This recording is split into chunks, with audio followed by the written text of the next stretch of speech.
Bom dia mais uma vez, que a graça e a paz de Jesus esteja com todos vocês, amém?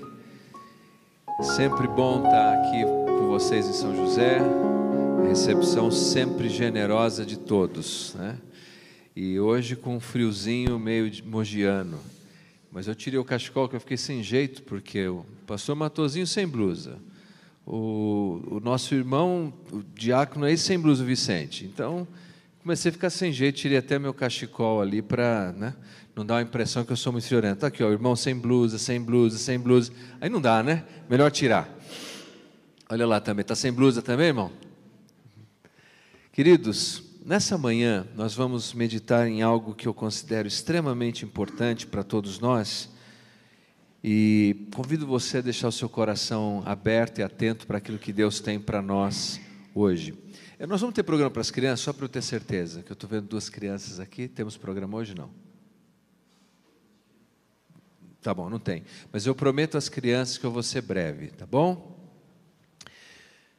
Feche seus olhos então mais uma vez, vamos pedir ao Senhor que fale conosco. Pai querido, muito obrigado por essa manhã, pela presença de cada pessoa que aqui se encontra. Te louvamos pelas boas notícias da recuperação de irmãos pelos quais vínhamos orando, como, por exemplo, o André. Te louvamos, Senhor. Obrigado pelo seu cuidado para com essa comunidade de fé. Obrigado pela presença de cada pessoa aqui, que os nossos corações estejam abertos. E que o Senhor fale conosco, Pai, e que sejamos transformados pelo poder da Tua Palavra. Em nome de Jesus. Amém. Há alguns anos eu estava dando um curso de teologia, especificamente no Evangelho de João. E ali eu sugeri aos alunos que nós procurássemos replicar algumas coisas que acontecem no Evangelho, claro, dentro da nossa realidade humana e limitada. Porque o Evangelho de João, ele é organizado em sinais. Os grandes sinais que Jesus fez foram sintetizados ali num grande resumo nesse Evangelho. Dependendo de como você conta, você chega a 7 sinais ou 8 sinais. E eu sugeri aos alunos que eles deveriam escolher aqueles sinais que Jesus fez, por exemplo, transformar água em vinho, num casamento, que eles deveriam ver alguém que tinha uma necessidade num casamento e fazer algo para ajudar aquele casal e assim por diante. E cada um deles fez um projeto excelente, escreveram e cumpriram as suas tarefas, mas um deles me chamou para que eu visitasse com ele um asilo. E quando fui nesse asilo, onde então ele estaria realizando, por assim dizer, o sinal de fazer com que um paralítico andasse, que eram pessoas que tinham limitação física ali, eu conheci Dona Margarida naquele dia. Dona Margarida era uma mulher muito ativa na sua juventude, esposa de um pastor, cheia de memórias, agora é viúva, tantas lembranças lindas, mas não tinha com quem compartilhar. Eu acho que a dor da solidão é essa. Quando nós temos lembranças lindas, histórias maravilhosas de lugares e de coisas que fizemos, mas já não temos com quem compartilhar. Esse era o caso de Dona Margarida, isolada, sozinha e esquecida. Nenhum de nós considera isso como uma possibilidade real, mas é real. Muitas pessoas vivem exatamente assim. E no Novo Testamento nós temos uma carta que descreve que essa foi a experiência do apóstolo Paulo. O apóstolo Paulo, que sem dúvida alguma foi um dos homens mais brilhantes da história, não só do cristianismo, da história. É por isso que o nosso estado se chama Estado de São Paulo. Catedrais foram erigidas por causa de apóstolo Paulo. Eu vi uma entrevista com um ateu, um materialista histórico, dizendo que sequer acredita em Jesus, mas quando questionado sobre Paulo, ele disse, Paulo merece um prêmio Nobel de comunicação.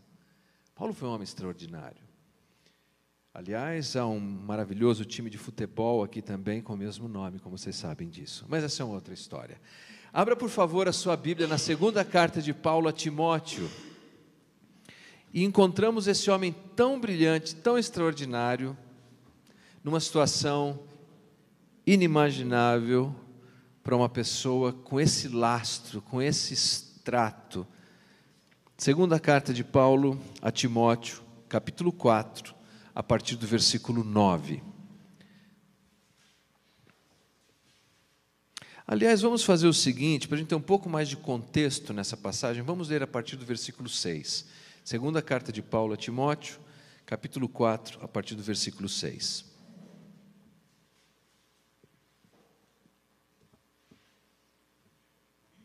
Amém? A palavra de Deus diz assim: quanto a mim, já estou sendo oferecido por libação, e o tempo da minha partida é chegado. Combati o bom combate, completei a carreira, guardei a fé. Já agora a coroa da justiça me está guardada, a qual o Senhor, reto juiz, me dará naquele dia, e não somente a mim, mas também a todos quantos amam a sua vinda.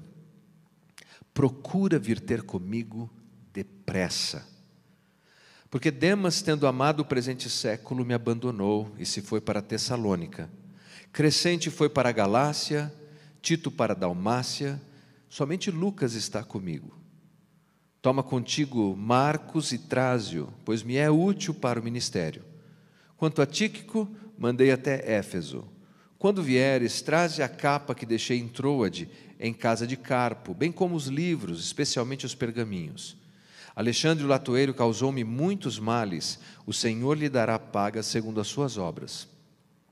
Tu guarda-te também dele, porque resistiu fortemente às nossas palavras. Na minha primeira defesa, ninguém foi a meu favor. Antes, todos me abandonaram. Que isso não lhe seja posto em conta. Mas o Senhor me assistiu, me revestiu de forças, para que por meu intermédio a pregação fosse plenamente cumprida, e todos os gentios a ouvissem. E fui libertado da boca do leão. O Senhor me livrará também de toda a obra maligna, e me levará a salvo para o seu reino celestial. A Ele a glória pelos séculos dos séculos. Amém. Quem imaginaria que um homem tão extraordinário como Paulo, um poliglota, um conhecedor profundo da lei, um homem dinâmico, implantador de igrejas, se encontraria agora, não só como ele próprio se denomina, Paulo o Velho, mas também como um prisioneiro, num calabouço frio, sujo, fétido, em algum canto em Roma. E sem os amigos de outrora, sem o apoio de outros dias. Como se essa fosse uma realidade de um alienígena. Nós achamos que a pessoa que chega num estado desse, olhamos alguém que adoeceu, fragilizou, envelheceu, como se ele fosse um alien que apareceu daquele jeito. Não, não, não. Se a graça de Deus nos permitir, é a jornada de todos nós. Mas Paulo, nesse isolamento, ele faz uma referência específica, como ele lê a sua situação. E a primeira coisa que eu gostaria que você compreendesse comigo nessa manhã, é que Paulo não está desolado, porque num certo sentido ele se vê firme, ele se vê como quem cumpriu a sua jornada, como que guardou a fé e que teria recompensa por tudo isso. Veja o que diz Paulo aqui. Ele reconhece no versículo 6, na parte A do versículo, que o final da sua jornada, desse lado da eternidade, está chegando no ocaso. Ele diz assim: quanto a mim, estou sendo já oferecido por libação. No sistema sacerdotal judaico, a libação era o último ato sacrificial. Era quando um líquido era derramado sobre o holocausto ou sobre a oferta de cereais. Poderia ser, por exemplo, um azeite no final. Era o último ato de sacrifício. E ele olha para a sua própria vida e diz: a minha vida agora chegou nesse ponto. Esse aqui é o meu último ato sacrificial pelo Evangelho de Jesus. Estar preso aqui nesse lugar, nesse calabouço, rendendo a minha vida, mas sem jamais negar a fé. A certeza dele de que está chegando ao fim, ele confirma ainda no versículo, na parte B do mesmo versículo, quando ele diz assim: o tempo da minha partida é chegado.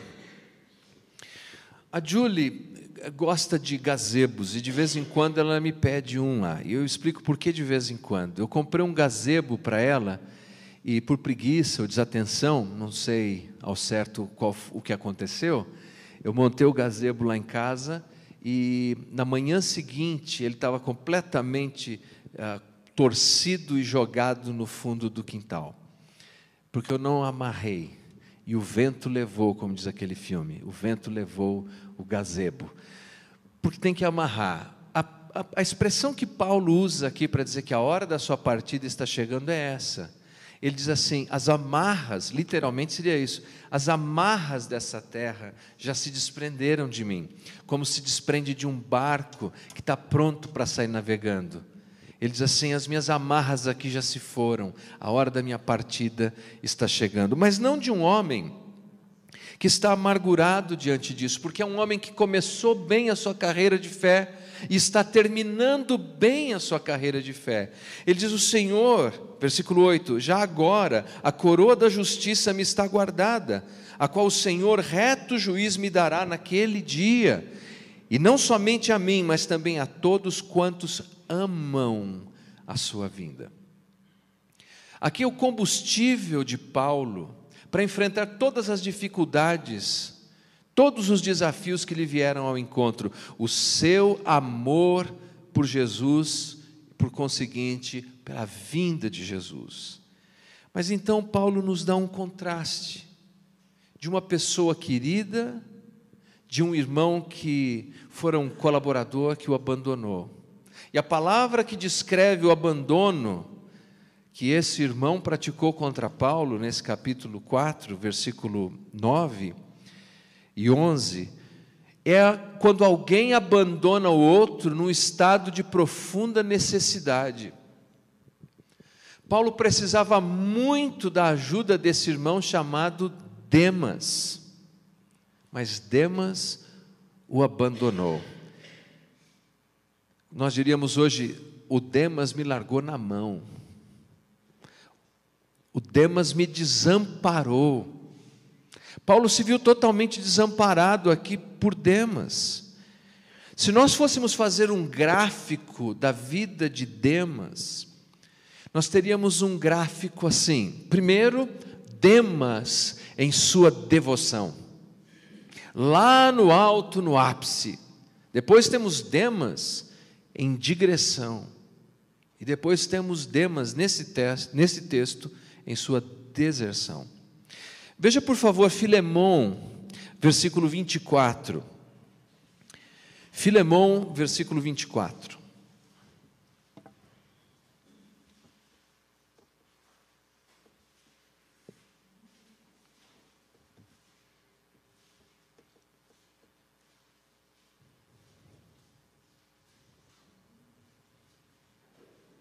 Se você encontrou, diga amém. Diz assim: Marcos, Aristarco, Demas e Lucas, meus cooperadores. A palavra usada aqui para cooperador é sinergoi, é a mesma raiz de sinergia. Hoje, no mundo corporativo, é muito comum usar essa palavra para equipes que trabalham juntas. Olha, temos sinergia. Quer dizer, em sinergia, no mundo corporativo e nas relações interpessoais, é que o resultado da soma da parte é ainda maior. Mais ou menos assim: você põe uma tábua que aguenta 10 quilos e põe outra tábua de mesma espessura sobre ela, ela não aguenta só 20 quilos, ela aguenta mais do que isso, porque a soma, o resultado dessa soma de partes é ainda maior, é a sinergia. E Paulo diz aqui que este irmão somava de tal maneira a sua obra, que o resultado se fazia ainda mais grandioso. Aqui está Demas do lado de Lucas, de Aristarco, de Marcos. é um apoiador de Paulo, alguém com vontade, alguém que produz sinergia naquilo que é feito. É interessante que pouco tempo depois, porque essas cartas são cartas da prisão do mesmo período, talvez meses, talvez menos de um ano, mas se eu for generoso, um ano depois, a descrição de Paulo em relação a Demas já muda. Veja só, Colossenses capítulo 4, versículo 14. Colossenses 4, 14.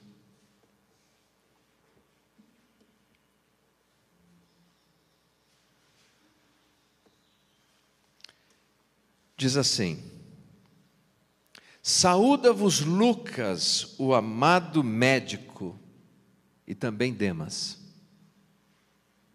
Veja que há uma mudança. É como se agora uma sombra, uma pequena sombra, estivesse projetada sobre Demas.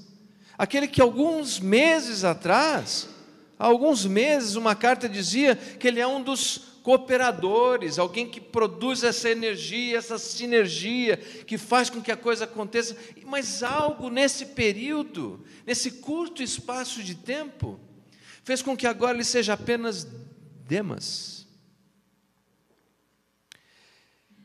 E mais ou menos 5 anos depois dessa carta aos Colossenses, que a carta aos Colossenses é por volta do ano 62, no ano 67, na segunda carta, agora ele é apenas um desertor. Demas me abandonou. Como isso pode acontecer? Como é que isso mudou de alguém que estava no gráfico, lá no topo, e agora termina, alguns anos depois, no espaço de 5 anos, é um desertor? Como isso acontece? Parece que é tão estranho, mas se formos sinceros o suficiente nessa manhã, basta olhar as nossas vidas. Quantas vezes não vivemos assim? Estamos lá nas alturas, cheios de energia e animados e prontos para fazer o que é melhor e certo, mas no caminho alguma coisa acontece que nos desencanta e nos deparamos com uma digressão. O que será que aconteceu com Demas? O que será que manteve por um tempo apenas um verniz exterior e por dentro a coisa já não estava bem? É o que acontece em tantos lugares e tantas experiências, às vezes na relação familiar, em casa, ou no nosso trabalho, ou na nossa igreja até. O verniz está ali, mas lá dentro a gente sabe. E de repente a gente se vê como quem não mais tem aquela energia ou aquela vontade. Você consegue imaginar ele chegando para Paulo, preso, num dos momentos mais difíceis, porque Paulo morreria em breve. Veja a ênfase do texto no versículo 9, do capítulo 4 da segunda carta a Timóteo. Paulo diz: vem depressa. Ele diz: procura vir ter comigo, mas depressa, porque a sua morte estava se aproximando rapidamente. Agora imagina o Demas chegando dizendo: Paulo, eu estou indo embora.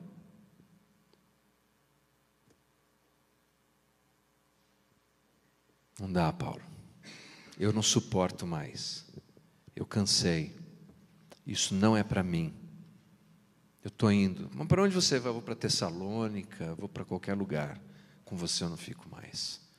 E se foi. E conhecendo como era Paulo, a gente pode imaginar que golpe foi esse. Demas me abandonou.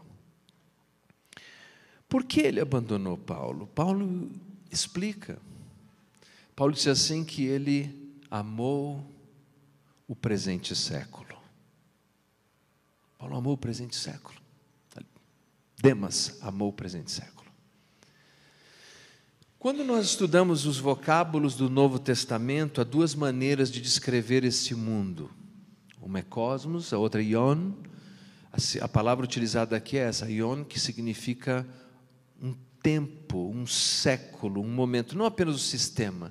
Quer dizer que algo naquele momento, naquele tempo, naqueles dias, encantou encantou Demas de uma maneira diferente daquela que o Evangelho fazia com ele. E o que nós podemos imaginar? Aqui temos Paulo, um apóstolo, cuja vida tinha se dedicado a Jesus desde a sua conversão, sofreu naufrágios, martírios, uma porção de coisas, fustigado, apedrejado, passou fome. E onde está ele agora, envelhecido? Um calabouço sujo, úmido, fedorento. E do outro lado, o que era aquele tempo? O que ele via naquele tempo? Nero, o imperador romano, os brados e gritos de vitória de Roma pela cidade, os centuriões que caminhavam com suas sandálias impactando o solo, as espadas que tilintavam pelo caminho, as bigas coloridas e belas, as moças que admiravam aqueles soldados romanos, verdadeiras máquinas de guerra. E ele olha para tudo aquilo e pensa: eu quero terminar como? Eu quero terminar como Paulo? Assim? Quando eu tenho todo esse mundo pela frente, quando eu posso ser feliz à minha própria maneira, eu vou ficar vivendo essa fidelidade ao Evangelho de Jesus para terminar assim, sozinho? É isso? É assim que acaba? Paulo, talvez isso não seja o começo de tudo, Paulo. Talvez esse seja o final de tudo. Paulo, eu não quero isso para mim. Eu vou para Tessalônica. Nós sabemos da história que Tessalônica era uma importante cidade de controle romano, próspera, com prédios lindos, com cultura, prosperidade financeira. E para lá se foi Demas. Por que será que Demas chegou a essa conclusão? Talvez quando ele começou a sua jornada cristã, ele pensou que muitos de nós pensamos: se eu seguir a Jesus, todos os meus problemas se acabarão. Aliás, tem gente que promete isso, não tem? Se você aceitar Jesus, todos os seus problemas acabam. Que mentira mais descabida. Alguns problemas só começam depois que você aceita Jesus como seu Salvador. É o contrário. Porque há lutas que nós temos que os outros não têm. Talvez ele pensasse assim: bom, se eu tiver Cristo, o Messias na minha vida, meus problemas se acabam. E quando ele começou a ver tanta sucessão de problemas, e onde estava Paulo, ele disse: eu não quero mais isso. Um equívoco em como ele abraçou o Evangelho. A segunda possibilidade é que talvez as lutas, a rotina, o fazer a mesma coisa, os mesmos problemas, as mesmas falas, tenha levado ele a um tédio tão grande. Ele falou: eu cansei. Um escritor, fazendo a exposição do Salmo 91, ele falou do risco da mortandade que assola ao meio-dia. E ele fez um paralelo, falando que esse é o risco quando a gente chega na meia-idade em relação a qualquer coisa. Cara, cansei. Eu estou nessa aí, lutando pelas minhas, todos esses anos. Eu cansei de me dedicar a isso, eu cansei. Pode ser que ele tenha se cansado. Cansado de fazer aquilo que Paulo disse que jamais deveríamos nos cansar. Fazer o bem. Paulo disse: não se canse de fazer o bem. Não se canse de fazer o que é certo. Não se canse de fazer o que é justo. Ele cansou. Ele amou o primeiro século. E se foi. E eu? E você? Já acordou alguma manhã dizendo: eu cansei? Eu cansei dessa versão da minha vida. Eu cansei de continuar tentando isso. Eu cansei. O combustível de Paulo para vencer as suas frustrações, para continuar fazendo o que era certo e justo, era amar a vinda do Senhor. A derrota de Demas foi, ao invés de amar a vinda do Senhor, amar o presente século, amar esse tempo presente, que é sempre tão convidativo. Eu lhes digo, melhor estarmos num calabouço úmido, frio, adoecidos, mas fiéis a Jesus que virá, do que gozando dos triunfos dessa terra e trairmos o nosso Salvador. Continue sendo fiel, continue fazendo o que é certo. O que será que aconteceu com Demas? Bem, nós não temos absoluta certeza, mas há uma possibilidade. 2 escritores brilhantes e pesquisadores, um se chama Barclay, o outro se chama Ogilvie, creem que Demas, e de fato é uma abreviação de Demétrios. Por exemplo, na minha família é muito comum as minhas tias me chamarem de Lê, ô Lê. E os meus priminhos, quando eram pequenos, me chamavam de Dô, Leandro, né? Faz todo sentido.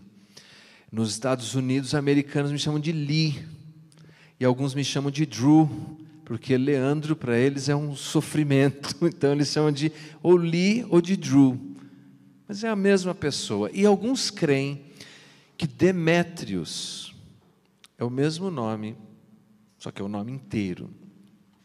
E se esse for o caso, abra por favor a sua Bíblia na carta de João, terceira carta de João.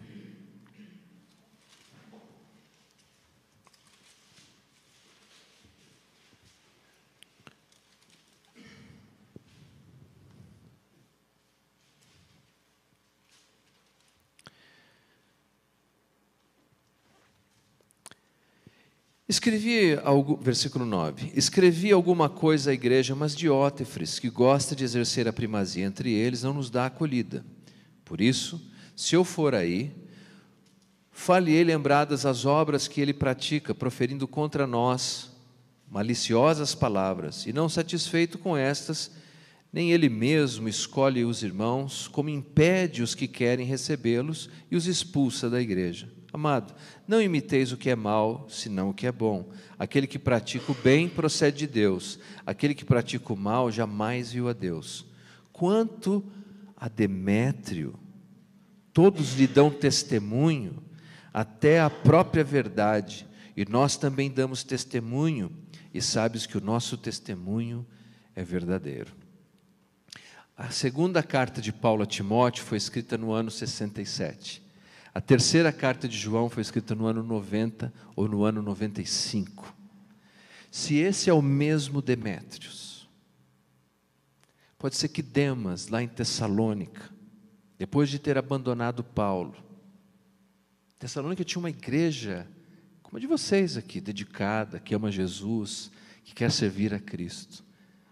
Lá, ele talvez tenha repensado a vida, repensado as suas escolhas, retomado o seu compromisso de viver o Evangelho e não só falar do Evangelho, e tenha se tornado essa pessoa tão exemplar que a própria verdade dá testemunho dele. Não seria lindo imaginar isso? Que talvez um dia ele está passando em frente da igreja, numa casa, e alguém está cantando um hino que fala de Cristo, que foi crucificado na carne, contemplado pelos anjos, crido no mundo, pregado entre os gentios, e talvez ouvindo aquele hino, as suas lembranças da beleza do Evangelho, tenham lhe trazido de volta ao seu bom senso. Queridos, o gráfico não precisa terminar ali, na deserção. O gráfico pode terminar em dedicação. Eu quero convidar você hoje, se você está vivendo isso, se você olha para a sua vida, tem um verniz, tem uma estampa, mas você sabe que já está em digressão. Hoje, peça a Deus que ajude você a voltar à vida de devoção. A obra de Deus precisa de você Nós precisamos, como o pastor Marco disse, uns dos outros. Não há espaço para deserção. Vamos orar.